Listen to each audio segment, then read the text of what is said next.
All right, I think we are back. All right, Steven, what are you doing, actually? Shh, don't worry about it.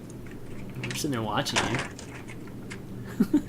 But all right, we're back, and we're going to be discussing the Twitch drama that happened a few days ago on a speed running or channel, or just generally in the community. So, for those of you that don't know, what ended up happening is it kind of started with an emote, a global emote, that one of the Twitch admins, I think, had made kind of out of a favor, and then a lot of people were questioning whether it was. Whoa! Well, what? That's not where the story starts. I thought it started with the nightlight. I thought it started with that. Well, you're not really. Oh, and maybe I'm putting it in the wrong order here.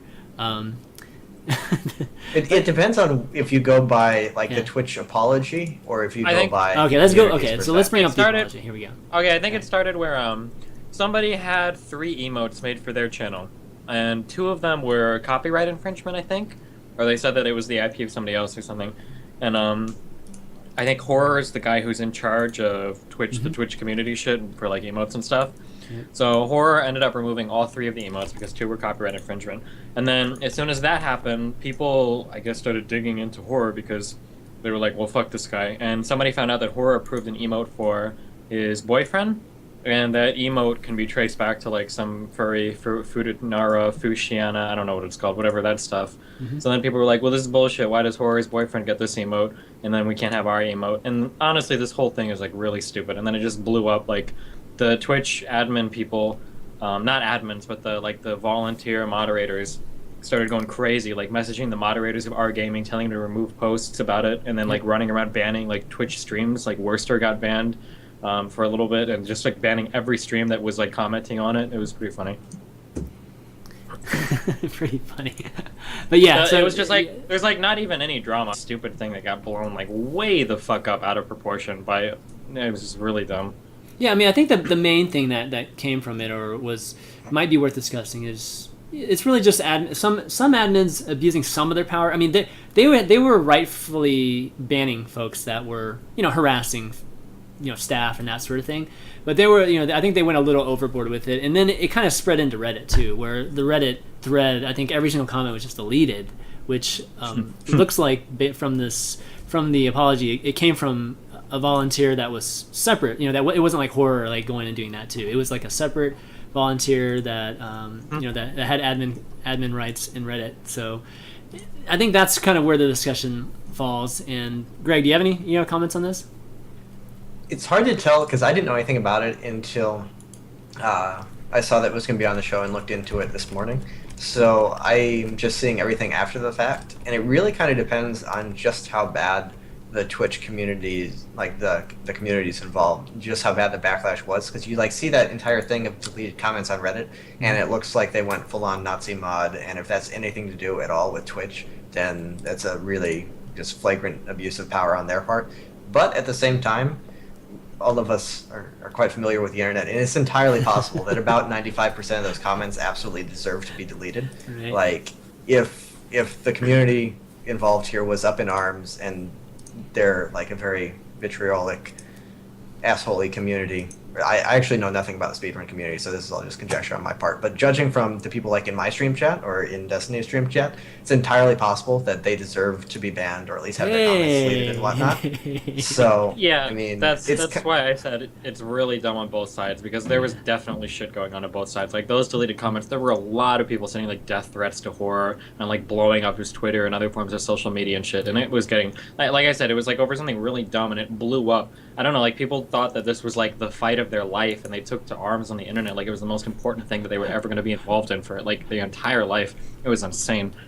Yeah, like Horror probably shouldn't be allowed to moderate anymore. I don't know if he does anything else. If not, probably just fire him because whatever, he's a volunteer anyway, and he obviously abused his power. And the guy above him, who like said everything was okay, and I think he was the one running Twitch TV support. Whoever was using the Twitch TV support and replying to those and was like really flippant and just kind of being a dick to anyone who was complaining about what was obviously not a perfect situation, they should probably be reprimanded or whatever. And then the entire community just needs to calm the fuck down because they're all a bunch of angsty kids.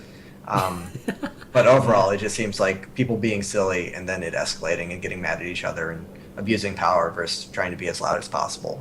the back and forth, and both sides were just stupid in it. Yeah, and this statement from this is the Twitch CEO. It's a pretty good statement. I mean, I think it puts out a lot of the fire, and it's very clear as to what actions they're taking. And you're asking whether Horror will be admin. You know, he's not going to be adminning, but they didn't get rid of him either. So, you know, that's obviously it's up to them. But we were talking a little bit.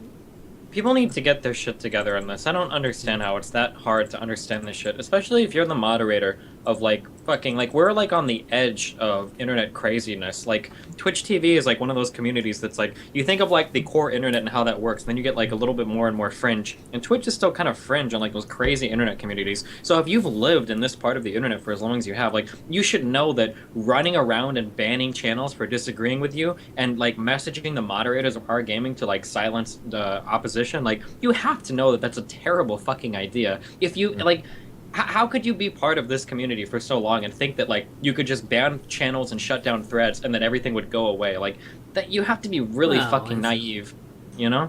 Well, obviously it wasn't a smart decision, but it was an emotional decision. It's not a matter, it's not a matter of being smart or emotional or stupid. It's just a matter of being, like, I don't know how you can live in that part of the internet for so long and think that, like, that would have any success, you know? Like, what I don't know. It just doesn't make sense to me at all. I don't understand that.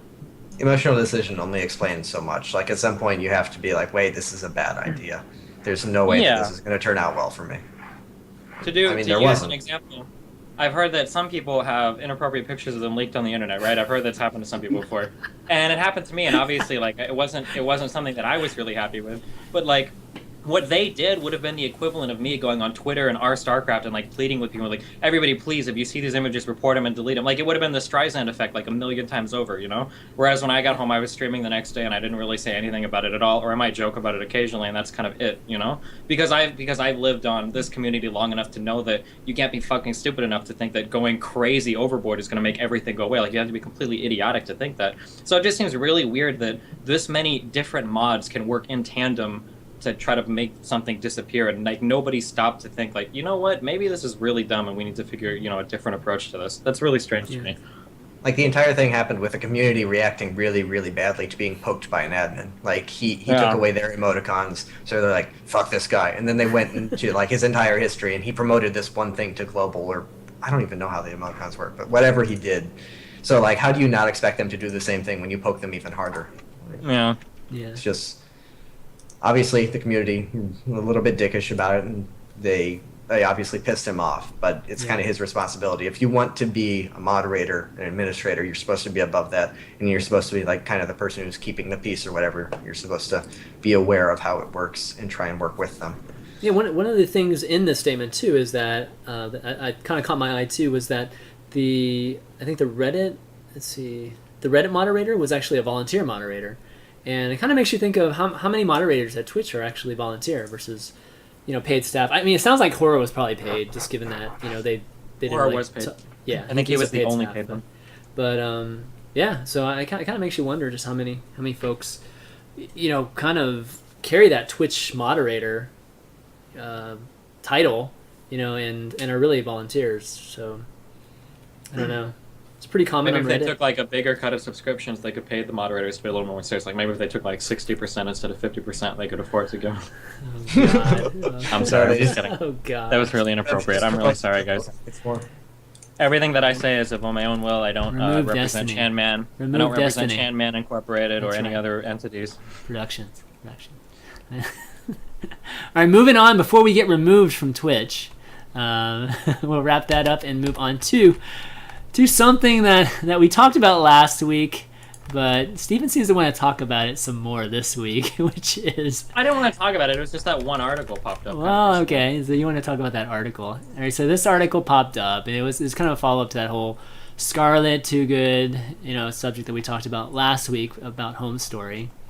And what do you want to say about it? It was an article written on Gamers, written by Cassandra Call. And Steven, well-known thoughts? esports journalist. Yeah, well-known esports journalist. Is that like Grubby's Cassandra, or is it someone else? No. It's not Grubby's Cassandra. I have no idea. No. What do you think? What is What does Idra think about everything? I never heard you say Oh, anything. okay, in that's true. We haven't heard response Greg's to thoughts Goodreads. on just this whole. I wasn't watching the stream, so again, I kind of just found out about it when that article came out. I saw it tweeted and read it. And so from the sounds of it, Too Good was kind of just being himself. I mean, Yeah. I really like him. I'm an immature person. I enjoy his sense of humor for the most part, and I wish he was involved with more stuff. But he is a dick, and he says pretty bad stuff sometimes. And this one probably crossed the line. And from the sounds of it, it definitely did cross the line. And I don't know, you can make fun of... It's all very... Like, where do you draw the line? This one's clearly over it, but if you back it down a few steps, is that also over the line? And, like, if you have him represent you, if you have him as part of your event, there's a fair chance he's going to say something that's going to piss people off. And for the most part, it seems like he's not really involved with as many StarCraft things. Like, he's not hosting DreamHack anymore. I think the general consensus amongst the community has been that he's a bit of a liability to have on board. I know that EG didn't particularly want to work with him on a lot of stuff, and they were really scared anytime that, even, like, when me and In Control were streaming and watching something, and then we had him on it, we were constantly scared he was going to say something about Skype while we were sponsored by Raid Call or shit like that. EG just was really, really scared of working with him. And I think that's kind of become the consensus. I think it's going to be... And he obviously doesn't care. He has his own things going on. Like, Yeah. He just wants to be who he is, and he's not going to give a fuck if it costs him work opportunities or anything like that. Yep, that's so how it is. I think he's just going to be who he is, and the community has to decide if what he is too inappropriate and too immature or too non-PC for us to handle. And the comments on Scarlett were obviously completely inappropriate. That shouldn't happen. For the most part, I think he's okay. I don't know. I do not really care about PC, so I'm not the person to ask about this, obviously. All right, Steven, follow up. No, I think we said everything last week. I guess there's not much to talk about. What? What is... Okay, we're gonna have you add this to the topic list. I think the article is clickbait. I think that the article was written incredibly poorly. I tried to read through this on stream, and like I was having trouble comprehending the way that it's an incredibly dense article, and I'm a relatively good reader too. Like, and I was having to stop and like look up words. It felt like this person was like putting together the most like intricate sentences possible, and I mean that in a bad way. I think somebody used the word superfluous to describe it. I used the word dense. I don't know. It was pretty dumb. And now I don't want to talk about it anymore because it puts me in a bad mood to think about it. I'm pretty sure that article is clickbait. If you don't think it's clickbait, I think... the last line, I think she says something like, "Please, James, I will suck your dick if you please write an article in response to this and link mine at the bottom." Is that what it says at the bottom? That's pretty sure exactly. it It says, if you'd like to present your thoughts on the matter, Mr. Harding, we'd love to hear from you. Oh, sorry. Okay, so in Destiny's nicer words are a little bit In different. nicer words. Yeah. Okay. I don't know if I'd say it was clickbait. It kind of depends. I don't know who the writer is at all. I don't know if she's like a regular writer or she's involved in the community in another way or whatever. But it was either clickbait or, to me, it sounded more like just she wanted to sound really smart. It felt like it was written with a thesaurus next to the author. Yeah. It was uncomfortable to read. So if we want to talk about that, I'd agree. It's also a little bit strange because it almost like gives a really nasty witch hunty vibe to it, such that when this Too Good issue kind of came out, I think a fair number of people talked about it. There was a fair bit of conversation on the SC Starcraft Reddit, or I'm sorry, on the SC subreddit about it. And most people seem to think like James said kind of something pretty dumb, and then like I think that was the general consensus in the community, even though there's still a lot of people that say that, oh well, it's just James being James. But like this article, it's kind of like I don't really it sounded like she was saying it's not enough just to speak out against him. Like we need to go full on fucking witch hunt and like take at least one of his testicles from his body before we're content. Like it had that kind of vibe to it. Like we need to go further and fuck his entire life, which is always really uncomfortable, obviously. Because I've had that happen to me personally before, and everybody in the community has, at one time or another been involved in that kind of an affair. So it's really strange to see somebody organize an article where that's kind of the central theme of, is it really enough to just, talk about him on SC subreddit? Should we start contacting sponsors and blah, blah, blah, Yeah, just at the heart of it, even if what he said was absolutely terrible and it can't be allowed, just the call for a witch hunt is something that I never find okay, because whenever you start sending people to sponsors and all that kind of stuff, it just feels terrible. Mm-hmm. Even if it is kind of justified. I don't know. Okay, well, let's wrap that up. It seems like Max Riker keeps posting that Too Good's gonna be... wanted it written because Tate's too genie. Does Too he really? Good's Does gonna Slasher and Too Good hate each other? I don't know. That seems possible. They're very, they're both very strong personalities. Yeah, sure. Yeah. I could see setting them off against each other. So we need to set up a debate between like Too Good, Slasherd, Thorin, Alex and fucking Garfield. Richard Lewis. Just get Alex. Alex Garfield in there for Oh fun. yeah, get I'm not Alex. giving on that there. motherfucker any more publicity. Alex, just Alex kidding. on Unfiltered. That would be the day, man. Yeah, right. That would be the day, man. But then again, a lot of people thought this would be the day, having you on Unfiltered with Steven. So it's never know. All right, let's wrap that up. Let's go into. Actually, are there any other last topics before we go into Q&A here? Any residuals? I don't think so. I think we covered it all. I mean, Axiom wins GSTL. That's cool news, but I didn't watch it much, and GSTL was very small this year. You think there'll be more teams next year, Greg? I don't know if Pro League's shutting down. Yeah, maybe something will happen with the Kespa teams. Like they'll all like pair off and consolidate, and then hop into GSTL instead or something. Maybe. Yeah. But honestly, I didn't watch pretty much any of GSTL. Just for whatever reason, I don't find it very exciting, and the package is actually relatively expensive. I just didn't find it worthwhile. All right. Let's wrap that up and let's go into viewer Q&A now. Lots of good ones. Are you ready for the hard-hitting questions, guys? You guys ready? We're gonna start it off. We're gonna start off with something really good here, and all right. Oh no, this is a different one. Shoot, this is not the one. All right, here we go. So, folks want to know, what does Idra think about the incident in the past with Steven, and does he have any regrets about it? Idra said honestly... Well, let me finish. It just said that Destiny was smart getting out of SC too early, and what does he think about not him getting back into it? As for the incident, I didn't even at the time realize it was an incident. Like, Destiny's style of arguing is just kind of loud and abrasive, and I felt like being loud and abrasive to try and be heard over it. And then, like, me and Jeff high-five, and then all of a sudden the internet hates us, or thinks we were treating him horribly. I don't know. I don't think the two of us have ever even really talked about it. I didn't think it was a big deal. I don't think it was a big deal. I think it was just the internet likes to be angry and likes to blow things up, or likes to find drama wherever it can.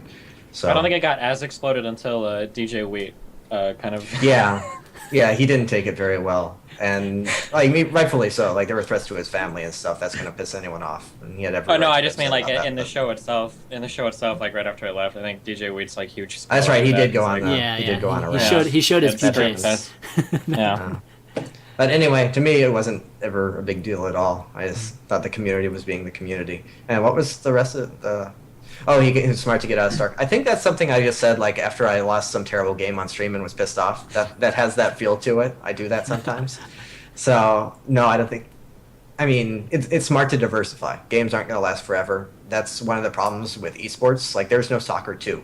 There's probably going to be a Starcraft 3 or a Warcraft 4 or something. Yeah. And so, like, it's smart to be involved in a lot of other games, have other job opportunities. Like, if Starcraft viewership declines and Link viewership continues to blow up, or even where it already is, like, it's smart to be part of that. So, yeah, I'd agree. I mean, I play some Dota now, but that's more for fun. That's not really a professional thing. But I would agree with diversifying and just playing whatever you enjoy. Like, I don't particularly like Starcraft. If I got as many viewers doing something else, I would probably do something else. So, to each their own for that. And was there more to the question? No, I think that's it. Steven, you have any comments about just, I mean, since we're talking about, I guess, that incident and stuff? No, like I said, I think I've said a million times that I went onto that show like really heated, obviously, because they were already talking about it going into it. But I still think, and I think most people would agree, I think we pretty much all agreed with each other on that show. We were all pretty much on the same page. We were just like arguing the semantics over it. Yeah. A little bit. So I think most people are a little bit disappointed in the way that Blizzard's handled some things, and I guess I just wanted to see Blizzard step up a little bit more. And it seems like they're kind of doing that with WCS. Hopefully they do a little bit better with it. All right, next question to Idra. Here's another hard-hitting one. You are one of the most controversial personalities in the scene, but also one of the most vocal about how the game is bad in design and balance. So why you should be allowed to cast a tournament and being the face of said tournament when everyone knows that you think the game has no merit and is broken? Do you think it is hypocritical to stay in the scene as a personality when you publicly have said how bad the game and the players are, just to clarify something, I'm not a hater. I don't have a strong opinion about the topic, but I guess it has more to do with toxic personalities and not specifically about Idra personally. I like his style of casting, and I find his in-game knowledge is very valuable in the scene. Okay, so he's a fan, but he's asking. No, he's not a fan. No, he can say So let me he's not rephrase that. Basically saying, why are you such a toxic, shitty personality that hates the game, and you still want to represent it? But I'm not a hater. I'm just asking. I don't want to represent it. I don't consider I don't even think I'm the face of IEM Singapore. They announced us this morning. They announced the players a week ago. Like, if anything, I think Scarlett will end up being the face of it. I think she's likely to be the storyline from the tournament. But yeah. I am one of the casters. Todd is one of the casters. Maynard is one of the casters. And Calaris is one of the casters. And he said in his question that he enjoys my casting, and a lot of people do. And I have a lot of fans just beyond the casting for my personality and my gameplay and whatever else they like about me. So, like, I mean, it's my job. It's what I do for now. Maybe it won't be my job in the future, but for the time being, it's how I make money. And I don't enjoy playing at all, but for the rest of it, like, I still kind of enjoy being part of the competitive community. I like a lot of the people in it. I don't mind watching Starcraft. I enjoy commentating, and I think I'm good at it. So, I mean, why wouldn't I do it? If the community feels that I am too toxic, then, you know, tell tournaments not to have me cast, and maybe I will not end up doing it.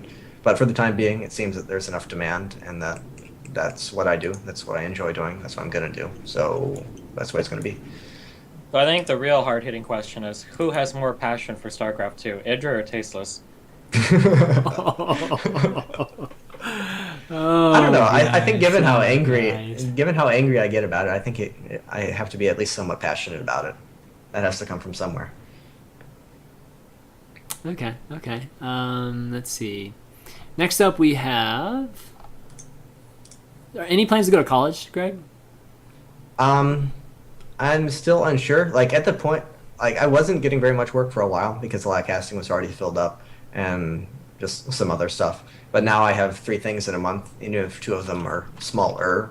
That might start snowballing. And then there's some other opportunities, and like WCS is changing a lot next year. And yeah. So I'm kind of just waiting at the moment to see if I still, like, I'm doing whatever work I can and kind of just waiting to see if there are going to be big opportunities that I find particularly worthwhile. And if not, then yeah, I'll probably go back to school. But I don't have a set timeline for that. Like, I'm not sure when I'm going to make any kind of decision. Yeah. Speaking of college... Actually, real fast just on that. If WCS were to move to a system where it looked like there was going to be heavy regionalization, would you consider giving StarCraft 2 another run again as an independent? I think so, but I would feel bad about it because I don't really want to practice enough to be... I don't think I would want to practice enough to the point that I would respect myself as a player. I think it would kind of just be me sticking around for... Because, like, even on ladder, I still beat some... Like, I'm not going to beat Scarlett, but anyone short of that, I can take games off of just playing, like, 3 or 4 hours a day, 4 or 5 days a week. And, I mean, a lot of people don't practice that much, so it's not, like, a testament to my talent or anything. It's just most people don't work super hard, and I could make money off of it if it were in, like, a North American-only competition. So I think I would probably feel like I was just missing out on free money if I didn't. So I would, but it wouldn't be, like, legitimate competition. Sure. Okay. That's interesting. Well, speaking of college, I did remember some announcement that was, I thought it was kind of big news, but a lot of folks didn't really make too big a deal out of it, was... Madalisk? No. Madalisk said she was putting college aside to do game stuff, didn't she? No, I mean, I'm that was a long time ago. I didn't realize this was the hardest. Wasn't that a long time ago? She announced that a while ago, man. Apparently, I accidentally told her to uninstall. Well, not accidentally, but like she was playing me on a Smurf or something, and I don't know which game it was, so I'm not sure what prompted it. But I told her to uninstall, and then she tweeted a picture of that. So nice. So if she goes back to school, it might be my fault. I'm sorry, guys. Oh, she's going back to school. Oh, okay. I said if. I said if. Okay. I have no idea. I was making a joke. No, I was meaning that Blizzard picked up the Rossum Brothers and Chris Kelly. Oh, Just the Tesla folks. That's actually really huge, guys. Like, Blizzard supporting their efforts. Maybe. It's all about the amount of support, though. You know, like, it's like the difference, like, announcing Razer as a sponsor. Like, it could be really big, or it could just be nothing, you know? Well, they're actually on staff. Guys? They're actually on staff, I think. Like, on staff, like, on... I believe so. I don't think it's just a partnership. I think it sounded like they were being pulled onto the esports team. What's who is the esports team on Blizzard now? Well, it's like Kim's team, right? Kim and Jacqueline, all those folks over there. But anyways, because what those guys are doing right now, just from the collegiate standpoint, has been amazing. I mean, a lot of folks just see the CSL and what Duran's doing, but what the Rossum Brothers and Chris are doing is more of like building the infrastructures within the colleges, and from an organization standpoint, more so than like teams, which you saw with CSL and Suppy being like a huge face of it.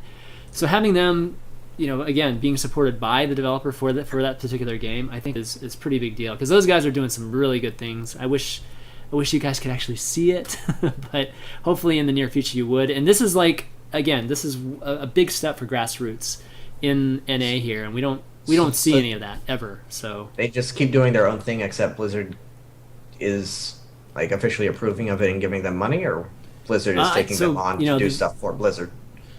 That's why I said it's gonna come down to what gets announced and how much the actual entanglement is between them and Blizzard to know if it's like a really awesome partnership or if it's just kind of a partnership in name, Yeah, fair. That's fair. But hopefully it ends up being something huge, because again, they expanded TESPA outside of Texas, so we're seeing it. We're gonna start seeing, I think, what they did in UT Austin replicated all over the nation. So that should mean little tournaments everywhere, guys, and that's kind of what that'd be cool. I think would be awesome. That TESPA tournament. And Greg, if you ever went to college, man, dude, you could be the face of college CSL? Starcraft, man. It's got an open position right now with Suppy going full time now. All right, moving on. Next question. Can you guys talk about the SE2 mentality versus the Brood War mentality? Everyone in Brood War used to just talk about the pros, the build strategies of the major tournaments, but 90% of the conversation of this subreddit is all about the tournaments, what the tournaments look like, how large the crowd was, and what needs to be done to get StarCraft 2 more fans, and shout-outs to whatever fucking version you like giving a shout-out to. Is this due to the declining versatility of the meta in StarCraft 2, as opposed to Brood War, or the community's mindset, or something else altogether? It's just rose-colored glasses. Back in Brood War, there was a post like every other month about how Brood War was dead, and like this was going to be the last season of OSL, and it's the same shit. Like people who don't actually play the game and or people who actually aren't competitive players are always going to focus more on the other stuff, because that's easier to actually talk about and just grasp and be dramatic about. That's just kind of the way it is. I don't see it as any big change. To be fair, I think it was a little bit different. Comparing Brood War in Korea versus StarCraft 2 in Korea, I think are really different. No? Actually, his last. I forgot to read the last comment in his question. I feel personally the integration. I feel personally the integration of Twitter and social media stray us away from the actual games themselves. I don't know. I think he's just kind of remembering Brood War as more purist, because that's like the perception everyone has.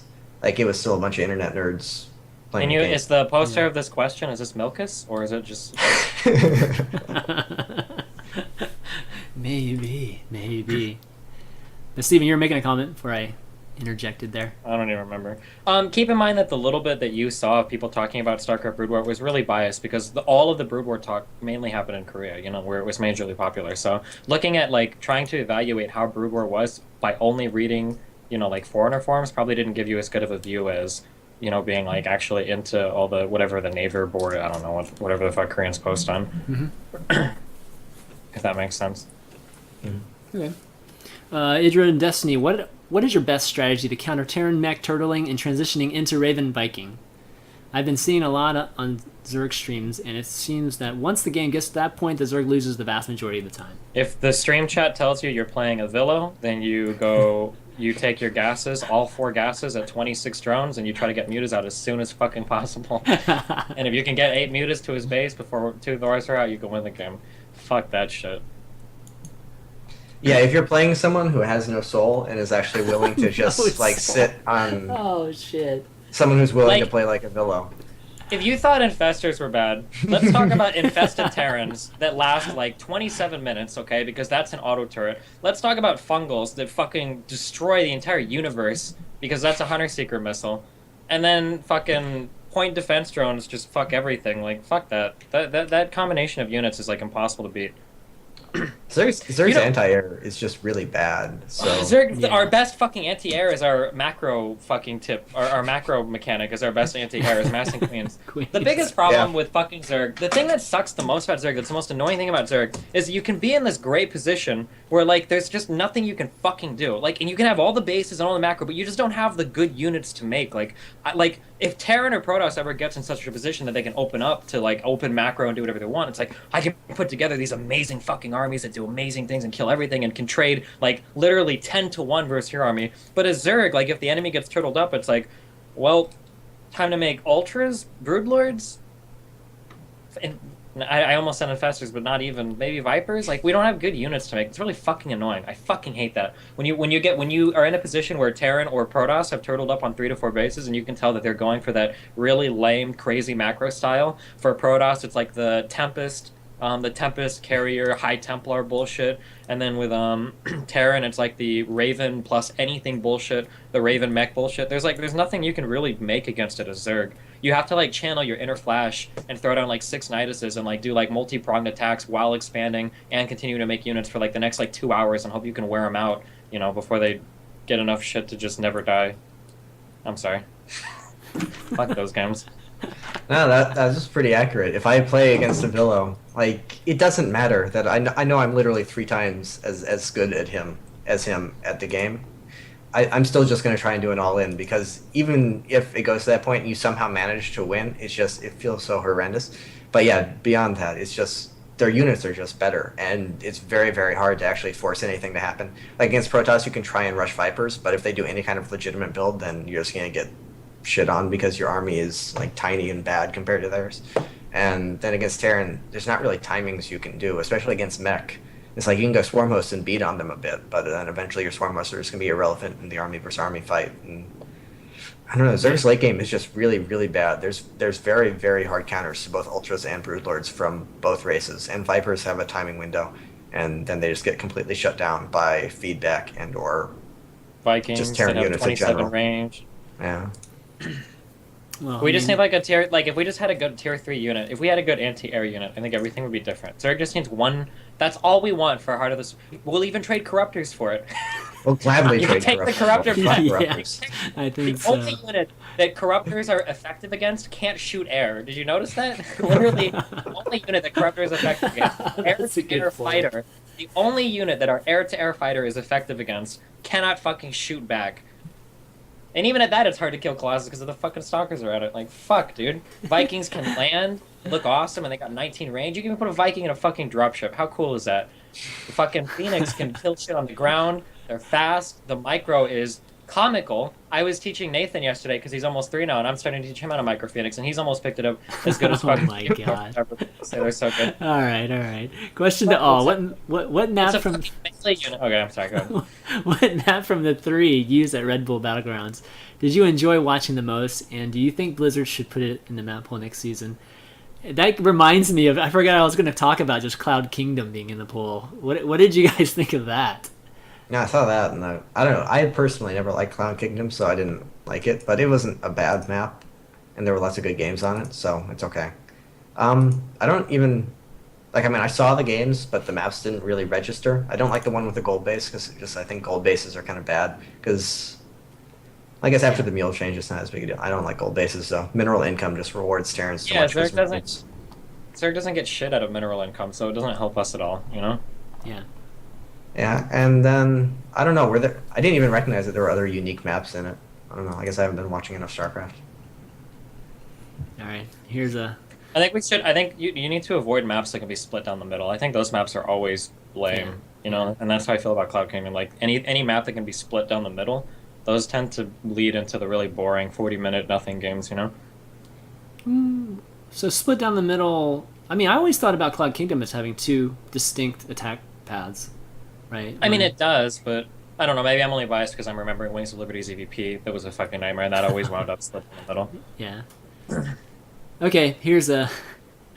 I'm kind of know the answer to this. I'm going to ask it anyways. With Scarlett's most recent performance at Red Bull, along with Naniwa at WCS Global Finals, who do you think is currently the best foreigner? Scarlett pretty easily. I would say Scarlett, it's the best. hands down. Yeah, it's not even close right now. It's almost I would almost love to see her insulting. play Naniwa. Yeah, it's Wait, wait, almost wait. insulting to even call Scarlett a foreigner at this point. She's clearly, she's leagues above any other foreigner at the moment. Naniwa is a Agreed. very, very distant second. A very distant second.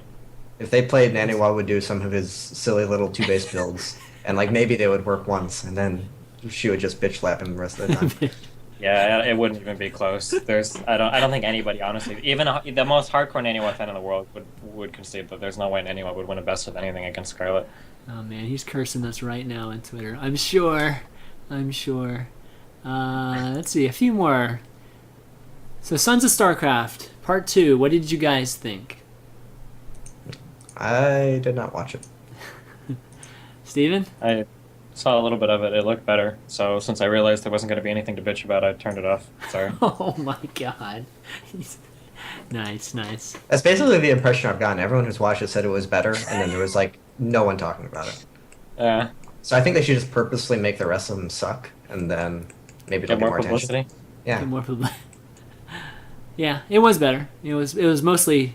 I kind of labeled it as tasteless part 1. They only talked about tasteless the entire time, at least his story. So I think that's what a lot of people were hoping for, just more narrative and more direction to it. So improvement. It was still it was short again. It was like 20 minutes or something like that, right? So How many parts are they releasing? I don't know. I don't know yet. That's a little TBD, right? Like I'm not sure how many parts they split it up into. Okay, let's see. Another dust question. So what do you guys think of the inclusion of 1 or 2 unique maps in big SC2 tournaments lately, such as lava maps or unconventional layouts? You think we need some creativity in the maps, or? I don't like the one-off, this is going to be used in this event and nothing else kind of thing. I think that makes it kind of hard to practice, and I Okay, think if you don't have sure. legitimate practice, particularly on a unique map, you're going to get lesser games. One thing, and I'm interested to hear Idra's opinion on this. One thing that I liked about Brood War is that it seemed like in Brood War there were a lot of different maps. Like in StarCraft 2, it seems like we had this really big push to get everything geared towards like one thing, where every map is a big, wide open map, easy to take third, and everything is like the same. Whereas in Brood War, you had these like hyper-specific maps, some maps that even clearly favored one race, and like there weren't even any qualms about it. Like they didn't even try to make the map balanced, and you would get players that would like excel in certain matchups on certain maps, or people that would practice only certain matchups on certain maps. I thought that was really interesting because it seemed like different maps could give you such a wide, like you'd get such a larger variety of games because the map could almost dictate the game more so than just like you have this player who always does this style and this player always does this style, you know? I think that mostly comes down to the fact that Pro League was the driving force in Brood War for a long, long time. So when you have a team tournament with maps like that, it's pretty easy to say, well, I guess we're putting a Terran out here, but they're going to put a Terran out too, so it's fair. And if it produces good games for TBT, then it works out pretty well. But like if you have that in an individual league, then it's clearly just not fair. Because like if I'm a third Sure. player going into that map against a Terran, then well, I'm down 0-1. So Pro League gave them a lot more. Also, I mean, some of it has to come down to the fact that Blizzard's trying to control the map pool quite a bit, because Blizzard wasn't making the good Brood War maps, the Korean map makers were. So Sure. I don't know what exactly the system is for introducing like community-made maps into the competitive circuit, but whatever it is, I doubt it's as good as what the Koreans had set up. But the bigger thing is Pro League. That gives you so much more flexibility when it doesn't necessarily have to be balanced for every race. Because especially with like force field, like there's so many things you can't do just because Yeah. force field is going to make it broken. Definitely. Fuck Protoss. Yeah. Or I mean, fuck Protoss. force field. Yeah, the force field really does fuck up a lot of things. Unfortunately. So, to Idra, do you think you'll be competing competitively in any games in the near future? No, probably not. I enjoy playing Dota, but like it's just that I enjoy it. I've been playing for like 3 months. Everyone who's at the international has been playing like back since Dota 1 and Han and stuff. There's just a massive skill gap there, and I'm not sure if I would even want to put in the time to really be competitive at something again. I just play it for fun and like with fans and subscribers and whatnot. And StarCraft, like I said, I don't think I could bring myself to play the game 8-10 hours a day, like to be actually competitive. I could end up playing in tournaments, but with the WCS system, it's not going to be easy enough to like tempt me back into it just to get money. So no, I don't see myself playing competitively in anything. Okay. When's the Destiny and Idra show match happening?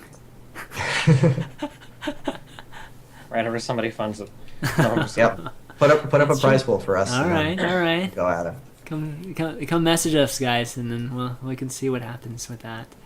Cats. A week or two ago on the ladder, Avillo and me were playing or whatever. I don't even remember what happened. Avillo and Cats were playing, and it got to the point to where Cats was like, "All right," because Avillo started talking crazy shit about Cats or whatever, and Cats was like, "Let's play a best of 5 right now, for $200." And Avillo's like, "Fine, fucking let's do it." And Cats like, "All right, let's go." And he's like, "Who's gonna put up the money?" Or like, "Who do you have to sponsor the event?" That was fun.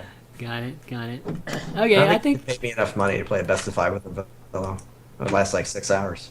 seriously. Man, one thing that I always got burned, I told my students once, one thing that burned the fuck out of me, I played fucking Spades on the ladder like 2 years ago, and it was a really fucking stupid game, and he got so fucking lucky. The way that he beat me was so lucky, it's so stupid. I got so tilted at the end. I was like, let's fucking play right now. Let's play a best of 5 for like $100. And then it came out like 2 years later that he was a hacker, and now that's gonna like fuck with my mind for the rest of fucking mankind. And I feel so stupid because I specifically remember after our games, like, I sucked his dick so much because I was looking over the replays and I was like, God, like, one thing I have to give to Spades is that he's really good about moving Marines on the map to catch Overlords. Like, he has these Overlord, these Overlord paths down so well because he's always catching them and shit. And then I look back on that and I feel like a fucking idiot. I can't even believe that shit. He still denies that he hacks, guys. Yeah. Just FYI.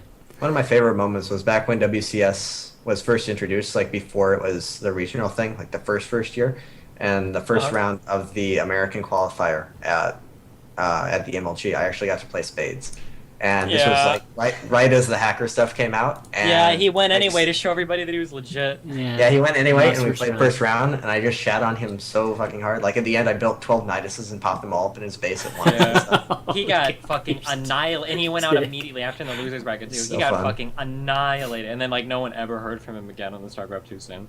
Yep. Yeah. Very true. I think I had him on climbing the ladder like pretty recently after that, before that too. So that was very, very strange. But I think that's going to be it. I think that's going to be it for the questions, guys. Kind of went through them all, and good stuff. So why don't we wrap up, do some shout outs. Thank you. It's been awesome having you on, Greg. We should do it again. This is like, I don't know, this format seems to be really good for you, I think. I don't know, what'd you think? I have opinions and I like talking. So Exactly, right? Talk shows work pretty well for me. Yeah. I think so. But you want to do any thank you shout outs? Shout outs. TT Esports, of course, my sponsor, thermaltake.com. They've been in esports for forever. Like they've been sponsoring White Ross as long as he's lived, and he's lived forever. So And then Tastosis and now me and stuff. So they're absolutely great for esports and great equipment and products as well. So everyone should go check that out. And then it was just announced this morning that I am off to IEM Singapore tomorrow. Gonna go cast that along with Todd and Maynard and Caleris. I'm not sure what the casting pairs are. I know everyone's been calling for me and Todd, but I probably wouldn't get your hopes up for that because we're the 2 analysts there. Yeah, exactly. So I doubt we'll be paired.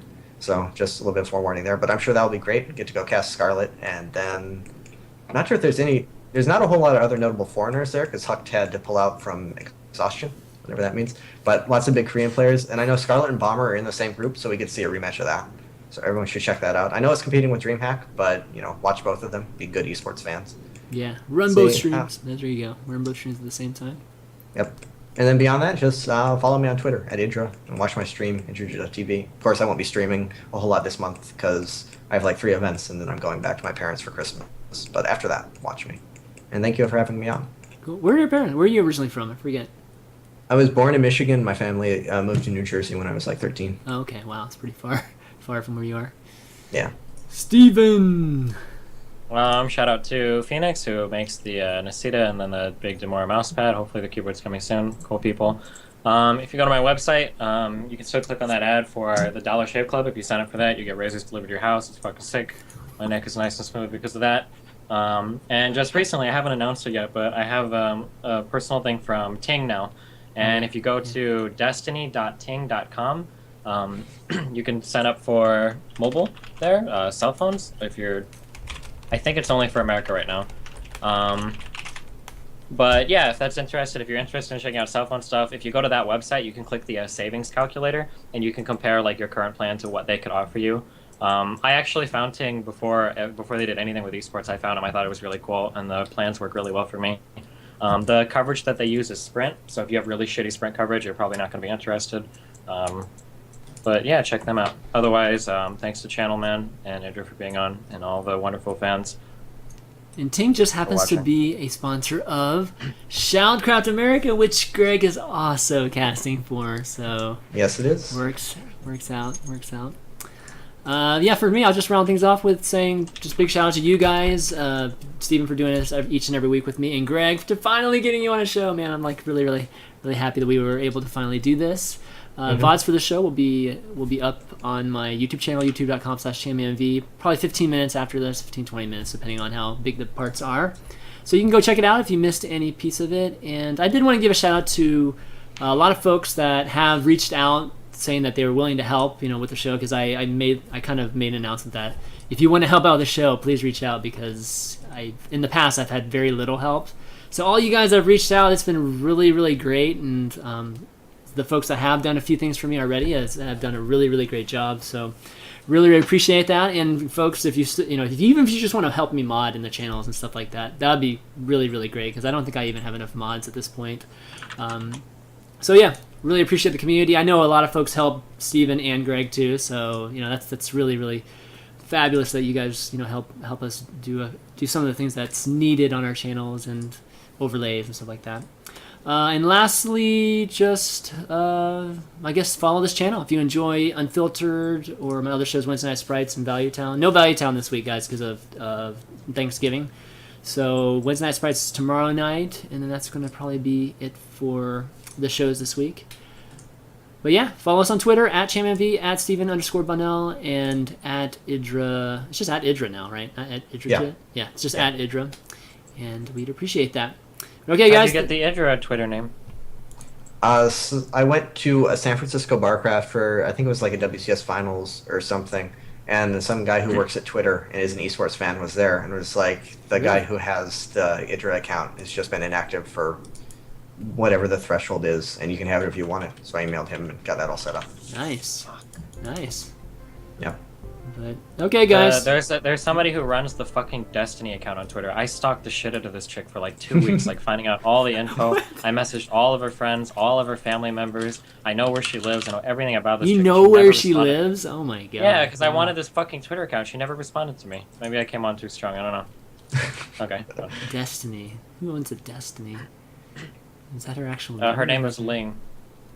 Ling? Okay. Golly. Alright, good stuff.